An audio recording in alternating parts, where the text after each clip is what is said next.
Hello hello আসসালামু আলাইকুম। আজকে আমি দুপুরে রান্না করব কাঁচামরিচ পেঁয়াজ হাতে মাখিয়ে এই যে ছোট মাছের চচ্চড়ি। আর এগুলো পুকুরে মারা মেরেছে আমার বাবা। তো এগুলো দিয়ে ছোট মাছ কাঁচামরিচ পেঁয়াজ দিয়ে চচ্চড়ি করব। তার জন্য এখানে পেঁয়াজ কাঁচামরিচ নিয়ে নিয়েছি। এবার হলুদের গুঁড়া দিব, এইদিকে মরিচের গুঁড়া দিব সামান্য, কাঁচামরিচ যেহেতু দিয়েছি তো হালকা একটু গুঁড়া মরিচ দিব, আর এখানে একটু জিরার গুঁড়া দিব। এই যে দেওয়ার পর এখন তেল দিয়ে দিব। এই যে তেলটা দিয়ে নিলাম, আর লবণ দিব এখন।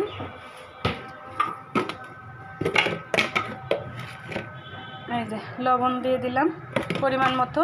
তো এটা আমি ভালোভাবে হাতে মাখিয়ে নিব। দেখেন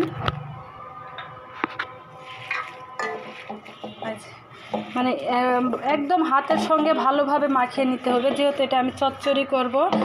আর চচ্চড়িটা হাতের সাথে পেঁয়াজটা ভালোভাবে মাখিয়ে নিলে অনেক একটা মজা টেস্ট হয়, খাবার রান্নাটা অনেক টেস্ট হয় হাতের সঙ্গে যখন পেঁয়াজটা এইভাবে মাখিয়ে নিয়ে চচ্চড়ি করব। আর চচ্চড়িটা হবে আমার একদম পোড়া পোড়া চচ্চড়ি।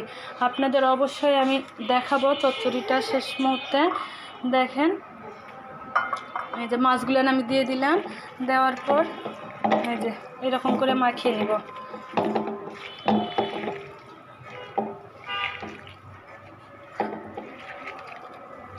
এই যে অবশ্যই আপনারা কেমন হয়েছে আমাকে কমেন্ট করে জানাবেন।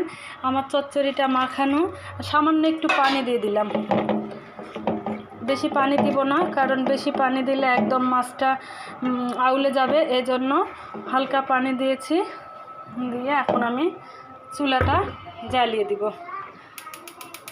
এই যে তো কেমন হয়েছে আমার হাতে মাখা এই চচ্চড়িটা মাখিয়ে দিলাম। তো যখন হবে অবশ্যই আপনাদেরকে খাওয়ার সময় আমি দেখাবো যে আমার চচ্চড়িটা কতটা টেস্টি হয়েছে।